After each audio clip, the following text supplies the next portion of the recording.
పరిశుద్ధుడైన మా ప్రభువా, ప్రార్థనలు ఆలకించు మా పరమ తండ్రి, మీకు స్తుతిరాము. ఇంతవరకు కొన్ని పాటలు పాడి మిమ్మల్ని స్తుతించడానికి, మిమ్మల్ని హెచ్చించడానికి మీరు ఇచ్చిన గొప్ప అవకాశం కొరకు స్తోత్రాలు. మీ సన్నిధిని మాకు తోడుగా ఉంచండి. మీ సన్నిధి చేత మేము బలపడినట్లు సహాయం చేయండి.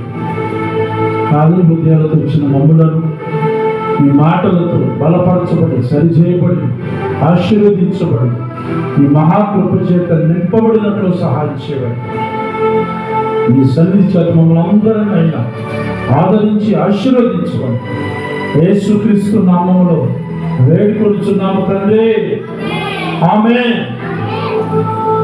ఈరోజు దేవుని శ్రేష్టమైనటువంటి మాటలు వినటానికి దేవుడు మనకి ఇచ్చిన గొప్ప అవకాశం బట్టి ప్రభువును స్తుతించుదాం. ఈరోజు దేవుడు మనతో మాట్లాడాలని ఆశపడుతున్న మరొక విలువైనటువంటి మాట, అక్రమము అనే అంశం ద్వారా దేవుడు మనతో మాట్లాడాలని ఆశపడుతుండగా, ఆ దేవుని శ్రేష్టమైనటువంటి మాటలు విని దేవుని మహాకృప చేత నింపబడదాం. పరిశుద్ధ గ్రంథం నుంచి జెఫన్యా 3వ అధ్యాయం 5వ వచనం. అయితే న్యాయం తీర్చు యెహోవా దాని మధ్యనున్నాడు. ఆయన అక్రమం చేయవాడు కాడు. అనుదినము తప్పకుండా ఆయన న్యాయములను బలపరచును. ఆయనకు రహస్యమైన దేనియూ లేదు. అయినను నీతిహీనులు సిగ్గెరుగరు. చాలా దేవుని యొక్క సన్నిధిలో దేవుడు మనతో మాట్లాడుతూ చక్కని మాటల చేత మనం బలపరుస్తూ, న్యాయం తీర్చు యెహోవా దాని మధ్య ఉన్నాడట. దాని అంటే ఏది? దేని మధ్య తెలుసండి? న్యాయము మధ్య. దేవుడు న్యాయవంతుడు కాబట్టి ఆ దేవుడు న్యాయం మధ్యనే ఉంటాడు. ఆయన న్యాయం మధ్యలో ఉండి న్యాయమే చెప్తాడు, న్యాయమే చేస్తాడు. ఎందుకంటే ఆయన న్యాయం చేసేటువంటి దేవుడు, ఆయన అక్రమము చేసేటువంటి దేవుడు కాదు. కాబట్టి ఆయన న్యాయము చేసేటువంటి వారి మధ్యలో ఉంటాడు. చాలామంది అంటారు, ఎక్కడికన్నా ఒక కష్టం వచ్చినప్పుడు, బాధ వచ్చినప్పుడు పెద్ద మనిషి దగ్గరికి వెళ్ళి వాళ్ళు అంటారు, నాకు న్యాయం జరగలేదండి అంటారు. అంటే ఏ న్యాయము? వాళ్ళు అనుకున్న న్యాయం జరగల. అంటే వాళ్ళు ఏమనుకున్నారు? వాళ్ళు అన్యాయం చేసి మాకు న్యాయం జరగాలి అని అనుకున్నారు. అనుకున్నటువంటి ఆ పరిస్థితుల్లో న్యాయం జరగలేదు అంటారు. నిజంగా కొన్ని సందర్భాలు ఉన్నాయి. న్యాయము వారు కలిగి ఉన్నప్పటికీ అన్యాయం వాళ్ళని అబద్ధముగా, అంటే వాళ్ళ న్యాయాన్ని అబద్ధముగా చిత్రీకరిస్తుంది. ఆ పరిస్థితుల్లో నిజంగా నాకు అన్యాయం జరిగిందని చెప్పే వాళ్ళు కూడా లేకపోలేదు. అందుకనే దేవుడట న్యాయము మధ్య ఉంటాడు. అసలు దేవుడే న్యాయవంతుడు కాబట్టి ఆయన ఉంటాడు. అంటే ఎవరైతే న్యాయం మాట్లాడతారో, న్యాయం చేస్తారో వారి మధ్య, వారిలో ఉంటాడు దేవుడు. కాబట్టి ఆయన చెప్పే అద్భుతమైనటువంటి మాట ఏంటంటే, ఆయన ఒకటి అక్రమంగా ఆయన నడుచుకోడు, నడిచే వారి మధ్య ఆయన ఉండడు. ఉండకుండా ఆయన ఏం చేస్తాడంటే అక్రమమును అసహించుకుంటాడు. ఇంతకు అక్రమం అంటే ఏంటి తెలియాలి. అక్రమం అంటే ఏంటి? క్రమం తెలిస్తే అక్రమం అర్థమైంది. ఇది క్రమం ఏంటి? లైన్లో కూర్చోండి అంటే అది క్రమం. అర్థమైందండి? ఎన్నిసార్లు దేవుడు మనతో చెప్తున్నాడు, లైన్లో కూర్చోండి, లైన్లో కూర్చోండి అంటే మనం కూర్చోలేదు అనుకోండి, అది క్రమమా అక్రమమా? అనుకోవచ్చు, ఇంత దానికి కూడా అంత మాట అవసరం అయ్యారు, అంత పెద్ద మాట అవసరం అంటారా? ఖచ్చితంగా అవసరమే. చాలామంది కూడా హాస్పిటల్కి వెళ్ళినప్పుడు లైన్లో ఉండరు. ఇంకా కొంతమంది ఇప్పుడు లేవండి, ఇదివరకైతే పూర్వకాలంలో పంపు నీళ్ళ దగ్గరికి వెళ్ళినప్పుడు లైన్లో ఉండాలి. లైన్ దాటిపోతారు, అక్కడ అక్రమంగా. ఎందుకు తెలుసా? వాళ్ళ గొంతుకు భయపడి, వాళ్ళ నోటికి భయపడి వాళ్ళు ఏం చేస్తారంటే పోనీ చెప్పిన ఆమె ఏందో అని చెప్పి వదిలేస్తారు. ఎందుకంటే వాళ్ళకు ఒక క్రమము లేదు, అక్రమముతో వాళ్ళు నడుస్తున్నారు. అయితే మన దేవుడట న్యాయము మధ్యలో ఉండేటువంటి దేవుడు.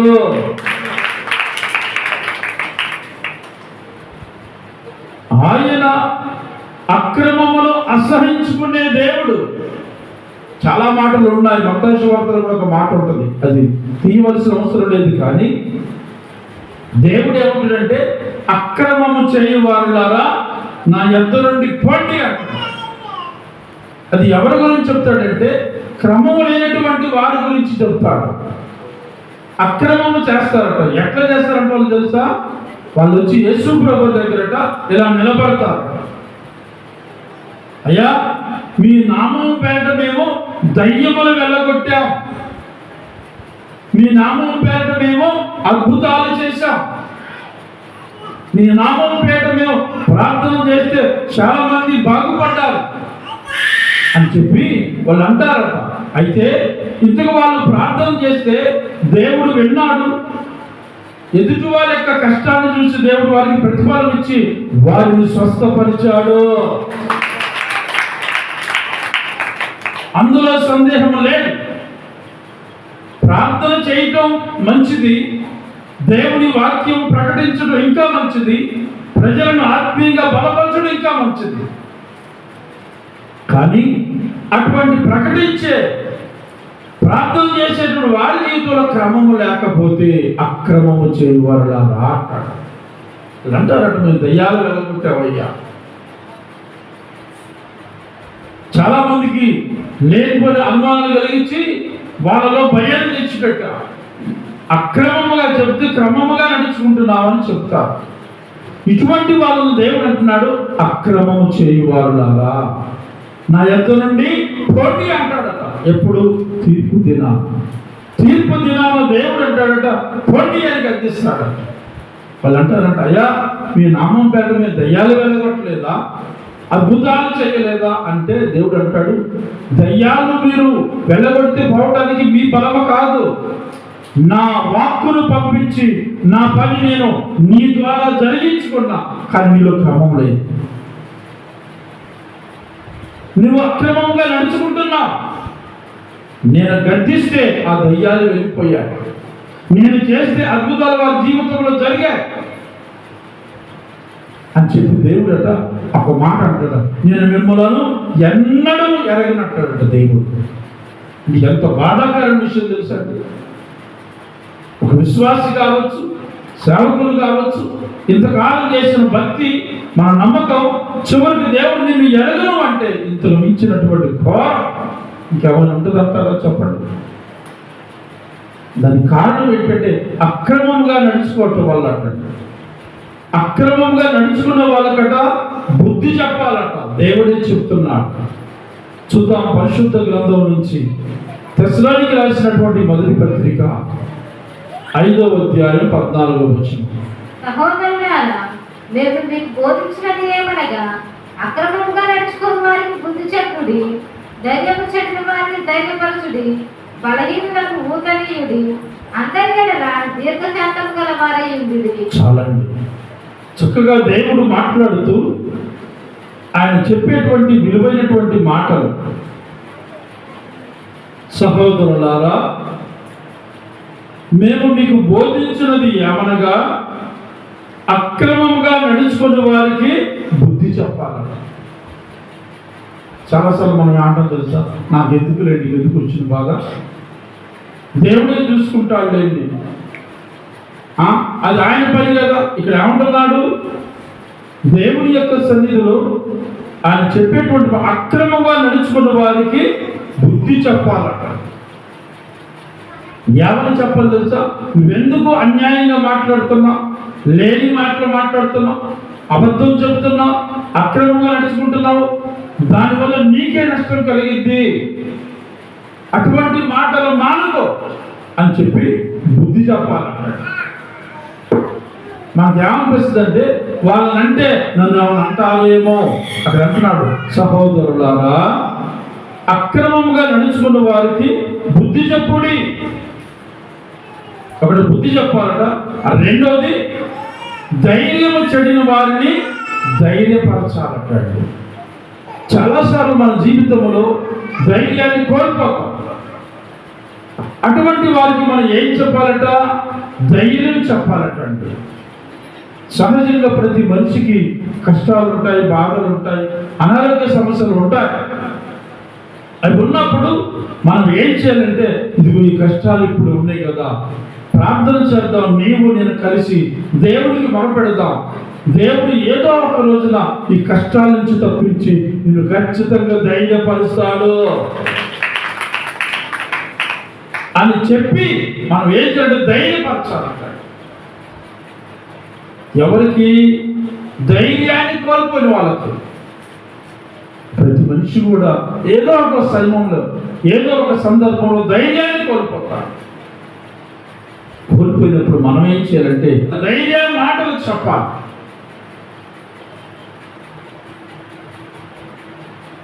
ఇంకా కొన్ని విషయాలు అక్కడ రాసినటువంటి మాటలు, బలహీనులకు ఓతనీయుడి అంటున్నారు. చాలా మంది బలహీనంగా ఉంటారండి. ఎట్లా తెలుసా? సరిగా ప్రార్థన చేయలేదు పాపం. వాళ్ళకు ప్రార్థన చేయడం రాకపోతే ఇప్పుడు మనం ఏం చేయాలి? దేవుడు నీకు ప్రార్థన నేర్పిస్తాడు కాబట్టి నువ్వు ధైర్యంగా ఉండవు. ఒకనొక సమయంలో నాకు కూడా ప్రార్థన చేసుకోవటం రాదు. ప్రార్థన చేసుకోవడం రాకపోయినప్పటికీ నా దేవుడు నాకు ఈ రోజున ప్రార్థన చేసుకునే శక్తినిచ్చాడు, ధైర్యాన్ని ఇచ్చాడు అని చెప్పి వాళ్ళకి మనం ఓతనివ్వాలంట. నువ్వు కూడా ఏదో రోజు ప్రార్థన చేస్తావు కాబట్టి ధైర్యంగా ఉండు, ఇలా ప్రార్థన చేసుకో అని చెప్పాలి. ఎలా చెప్పాలి? మీ ఇంట్లో కష్టం ఉందనుకో, నీ భర్తను ఏమడుగుతున్నావు? అయ్యా డబ్బులు కావాలి. దేనికి? బియ్యం కోసం, కూరగాయల కోసం, పిల్లల చదువుల కోసం, బట్టల కోసం కావాలి.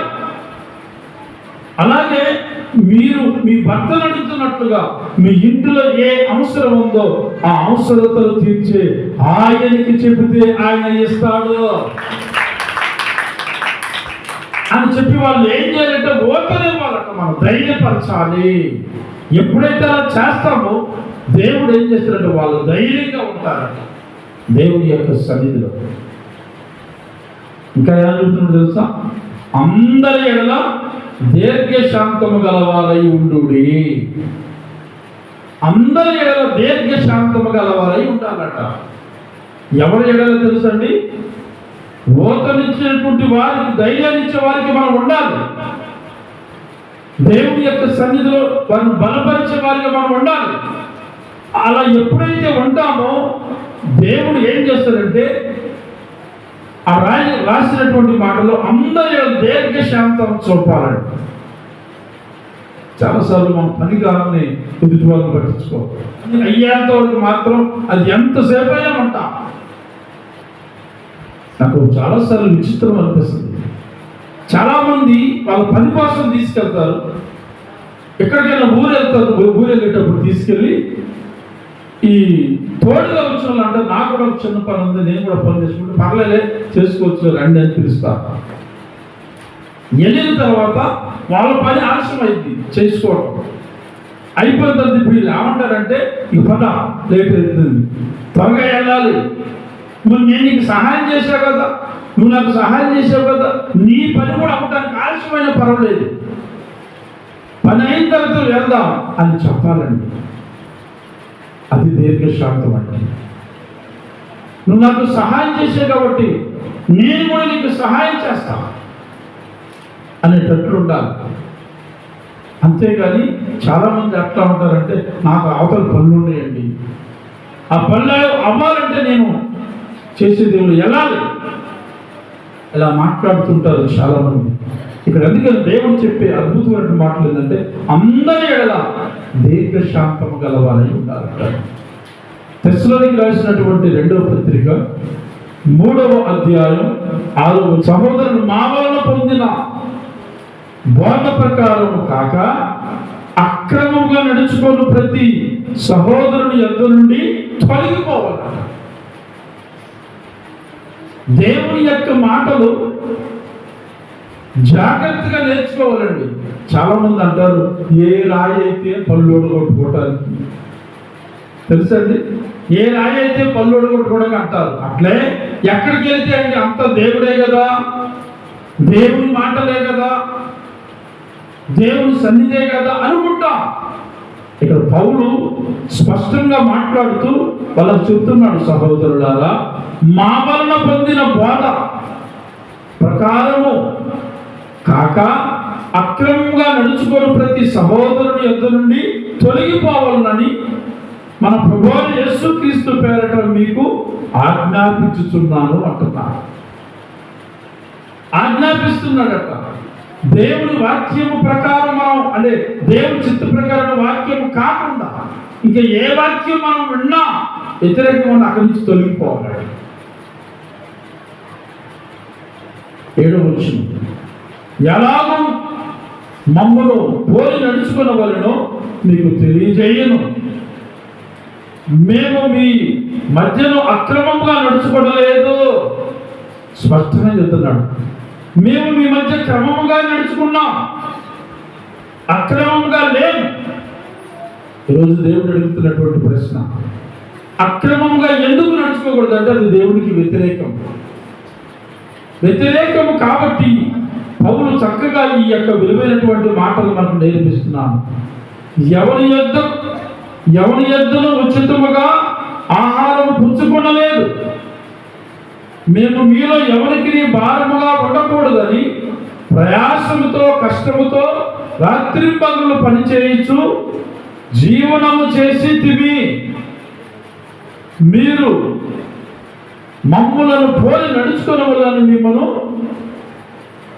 మేము మాదిరిగా కనపరుచుకున్నట్టుకు ఎలాగ చేస్తుంది, కానీ మాకు అధికారము లేదని చెయ్యలేదు. మరియు మేము మీ యొద్ద ఉన్నప్పుడు ఎవడైనాను పని చేయనొల్లని ఎడల వాడు భోజనము చేయకూడదు. ఈరోజు అడుగుతున్నాడు దేవుడు, మీ ఇంట్లో మీరు పని చేయకుండా అన్నం తిన్నారా? అది మీ క్షేమంగా. నేను పని చేయటం రాదండి, పని చేయలేనండి, తింటాం మాత్రం కొండలు లేపుతాం కదా. పిల్లలు అంటారు చాలామంది, మా అమ్మాయికి పని చేయటం రాదండి, మరి ఏమవుతుంది? ఆడికి పంపించండి. ఎక్కడికి? వెళ్ళే భర్త కాడికి పోతే ఏం చేస్తారు ఆయన? పర్లేదు, ఏం కాదు, నేను వండి పెడతా అంటాడా? ఏం చేస్తారు? పర్లేదు అమ్మ, వండటం రాకపోతుంది కానీ సర్దుకో అంటాడు. ఏంటయ్యి చెప్పండి, ఏమంటాడు? నీ పెట్టే పేడ సర్దుకొని ఇంటికి వెళ్ళమ్మా, ఇంటికి వెళ్ళి మీ అమ్మ దగ్గరే మీ నాన్న దగ్గరే ఉండు, నాకెందుకు? నేను ఇది చేసుకుంది దేనికి? నాకు సహకారిగా ఉండాలి. నా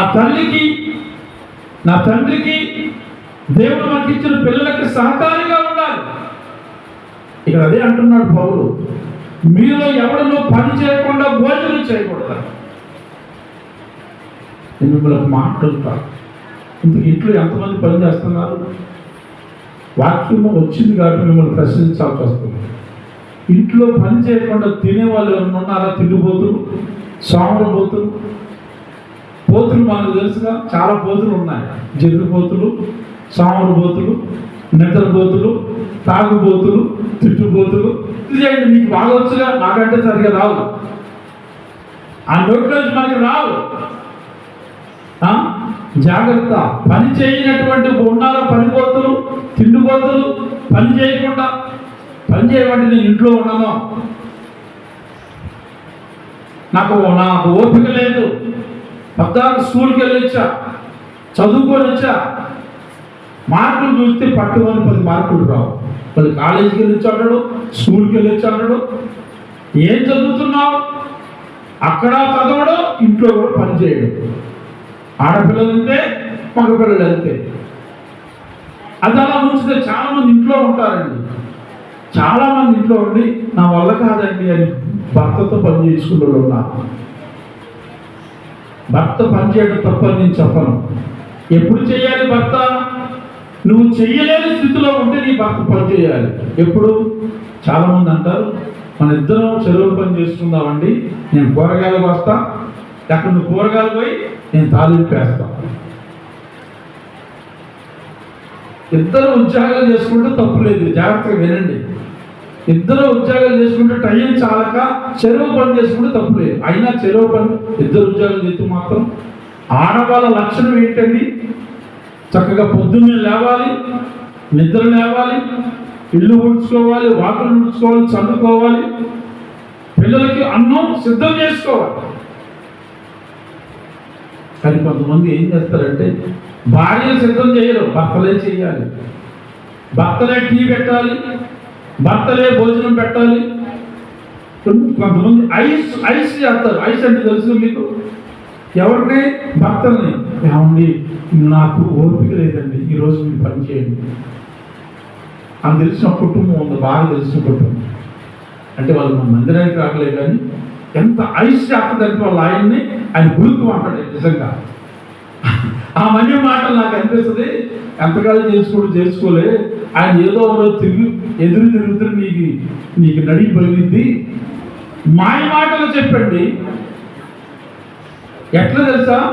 భర్త ఇంట్లో ఉన్నంతసేపు తలనొప్పి అంటది, ఒళ్ళు నొప్పి అంటది, కాళ్ళ నొప్పి అంటది. భర్త బయటికి బాగానే ఆమె కాడికి వెళ్ళి ముచ్చట్లు, ఏళ్ళ కాడికి వెళ్ళి ముచ్చట్లు. అప్పుడు ఆయన చేత శక్తి, అప్పుడు ఆయన చేస్తుంది బలం. ఆలోచించాలి. దేవుని యొక్క సన్నిధిలో చాలా మంది ఇదిగో ఇక్కడ అంటున్నాడు, పని చేయకుండా భోజనం చేయకూడదు. ఎందుకు తెలుసా?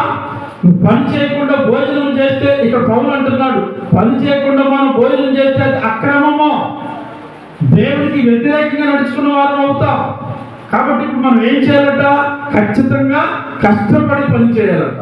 అది ఇంట్లో కావచ్చు, స్కూల్లో కావచ్చు, పనికాడ కావచ్చు, పొలం కాడ కావచ్చు, మందిరం కాడ కావచ్చు, ఎక్కడైనప్పటికీ ఖచ్చితంగా పని చేస్తేనే దేవుడు దాన్ని మెచ్చుకుంటాడు.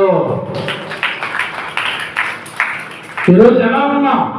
దేవుని యొక్క సన్నిధిలో దేవుడు చెప్పే విలువైనటువంటి మాటలు అక్రమంగా నడుచుకుంటున్నావా లేక క్రమముగా నడుచుకుంటున్నామా?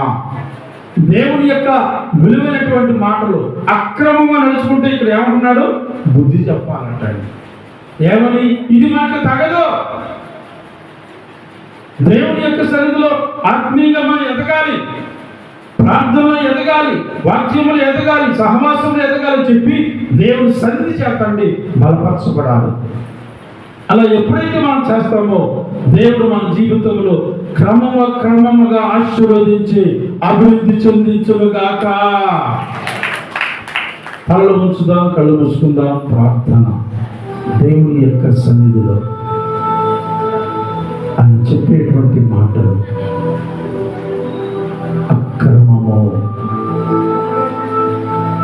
అక్రమముగా నడుచుకుంటూ ఉంటే మనము సరిచేయబడాలి.